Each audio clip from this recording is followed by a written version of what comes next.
Je vous montre maintenant à l'écran un chaman Khakas cette fois, avec un tambour. Donc chez les Khakas, c'est une ethnie de Sibérie du Sud, turcophone comme les Tuvas. Le costume n'est pas extrêmement riche. Par contre, le tambour, il porte d'assez nombreuses figures. Vous voyez ici un tambour chamanique avec de nombreuses figures. Donc j'ai étudié la signification de ces figures peintes, qui sont peintes à l'ocre pour les parties rouges ou avec de la suie pour les parties noires. En voici encore un exemple avec ces significations que j'ai collectées dans des archives. Donc on a différents esprits dans le haut qui correspondent au monde supérieur, donc des cavaliers célestes, des oiseaux, alors que dans le centre, vous voyez une ribambelle de personnages noirs et rouges. Ce sont les enfants des esprits des montagnes, donc qui sont liés au monde du milieu. Et puis dans le bas, vous avez un ours, des crapauds, un serpent, autant d'êtres, vous l'avez compris, qui font le lien avec le monde inférieur. Alors en fait, ce tambour, c'est une sorte de guide, hein, c'est vraiment un modèle mental qui permet de concevoir le cosmos, mais pas de façon abstraite, de façon sensorimotrice, parce que le tambour, il a un rapport direct avec le corps du chaman, avec la gauche et la droite, avec le haut et le bas du corps, mais aussi avec l'espace domestique qui est circulaire. Ici, vous voyez une yourte en bois, espace circulaire. Vous voyez l'intérieur de la yourte, le côté féminin qui s'oppose au côté masculin. Et tout cet espace, il est extrêmement ordonné. Il y a le côté féminin, le côté masculin. Il y a le côté près de la porte qui est toujours orienté vers l'est, qui est plutôt froid, humide et désagréable. Et c'est là que les gens qui ont peu d'importance vont s'installer.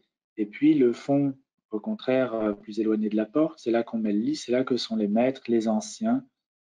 C'est là que également sont disposés les esprits qui ont rapport avec le monde supérieur. Alors que près de la porte, c'est les esprits en rapport avec le monde inférieur. Donc vous voyez l'ours. Et en fait, tous ces esprits que vous voyez là dans le plan de la yourte, eh bien, ils sont aussi présents sur le tambour.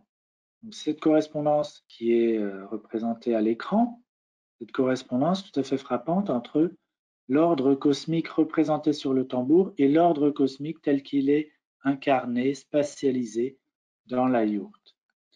Eh bien, cette correspondance entre ordre cosmique et ordre de l'espace domestique, elle est utilisée par le chaman pour représenter le voyage chamanique. Dans la partie basse de la tente, c'est là que se situe le monde inférieur. Dans la partie haute de la tente, c'est là que se situe le monde supérieur. Le chaman Trakas, il commence son rituel assis, vous voyez, face au feu. Ça, c'est des photos du début du 19e siècle. Je précise, ici, il y a des documents anciens parce que toute cette tradition, elle a été supprimée à l'époque soviétique. Elle a définitivement disparu. Elle est extrêmement riche sur le plan iconographique et conceptuel. C'est pour ça que je m'y suis intéressé, pour essayer de comprendre ces mécanismes. Donc, à un moment, le chaman, il va se diriger vers la porte. Et là, tout le monde comprend, en plus on suit ses chants, il est en train de s'adresser à l'ours, qui est représenté par une figurine, par une patte d'ours à cet endroit-là. Les gens comprennent qu'il se dirige vers le monde inférieur. Pourquoi l'ours est lié au monde inférieur? Vous savez, il hiberne, et il hiberne en général sous terre, dans une tanière, un endroit sombre, terrestre. Voilà, c'est ce qui fait le lien avec le monde inférieur. Puis le chaman, il remonte. Ensuite, il s'éloigne de la porte, qui est considérée comme basse. On appelle ça remonter, s'éloigner de la porte. Même s'il n'y a pas de pente dans l'habitation, ce qui est près de la porte, c'est plus bas que ce qui est près du lit. Donc, il remonte. C'est dans le langage commun, il remonte. Et ça représente pour les gens le fait qu'il va passer du monde inférieur vers le monde du milieu, puis vers le monde supérieur.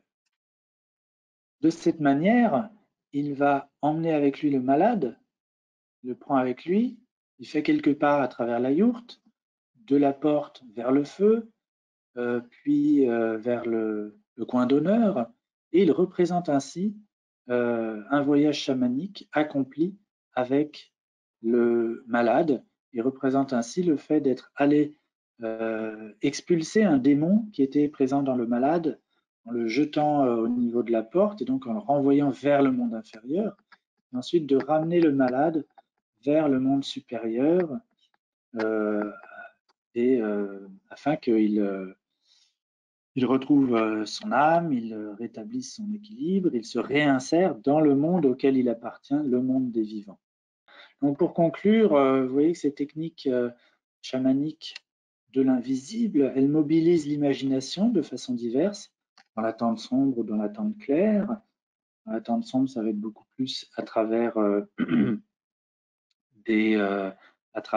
l'évocation sonore des esprits, une forte stimulation de l'imagination sur un mode imagination exploratoire, pour reprendre la distinction que j'avais introduite au début, alors que dans la tente claire, eh bien, on a beaucoup plus d'indices, on a beaucoup plus d'indications visuelles avec tous ces déplacements du chaman, avec ces cosmogrammes représentés, peints sur le tambour.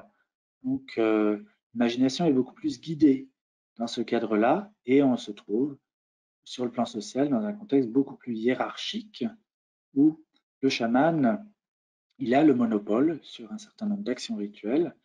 Il n'est pas facile de devenir chaman. Il faut être un héritier. Vous avez des lignages de chaman et une différence profonde, une division du travail profonde entre les spécialistes rituels et les gens simples, profanes, qui ont beaucoup moins de compétences et de pouvoir. Bref, pour résumer, on voit qu'il existe un rapport entre les usages de l'imagination, plus ou moins exploratoire ou guidée, et la façon dont la société organise ses propres rapports entre ses membres. Et tout cela va impliquer des rapports différents avec l'environnement, puisque, comme je vous le montrais, eh bien, les esprits qui sont sollicités, c'est les ours, c'est des cervidés, des rennes, les maîtres des montagnes, maîtres du ciel, donc autant d'instances qui représentent les subjectivités du monde qui environne les gens au quotidien. Je vous remercie et puis je suis maintenant à votre disposition pour répondre à vos questions.